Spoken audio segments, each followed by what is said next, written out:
Hey guys, welcome back to my channel और मैं हाजिर हूँ एक नई कविता के साथ जिसका शीर्षक है कभी धूप कभी छाँव। कभी धूप है कभी छाँव है, कभी धूप है कभी छाँव है, यही जिंदगी का स्वभाव है।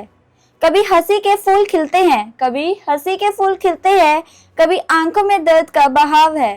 कभी मंजिल पास नजर आती, कभी मंजिल पास नजर आती, कभी राहें धुंधली हो जाती हैं।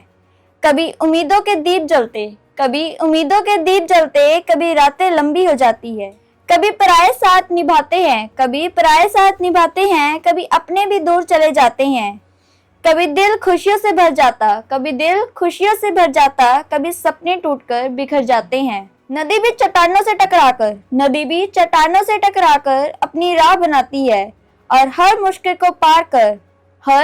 को पार कर समंदर तक पहुंच जाती है। कभी हार हमें सबक सिखाती है, कभी हार हमें सबक सिखाती है, कभी जीत नया विश्वास जगाती है। हर ठोकर कुछ कह जाती है, हर ठोकर कुछ कह जाती है, हर मुश्किल राह दिखाती है। क्योंकि कभी धूप कभी छाँव है, कभी धूप कभी छाँव है, यही जीवन का पड़ाव है।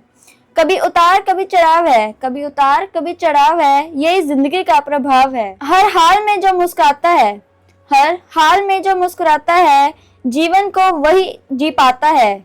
जो गिरकर फिर उठ जाता है, जो गिरकर फिर उठ जाता है, कामयाबी को वही छू पाता है। कभी धूप कभी छाँव है, कभी धूप कभी छाँव है, यही जीवन का राज है, यही जीवन का राज है।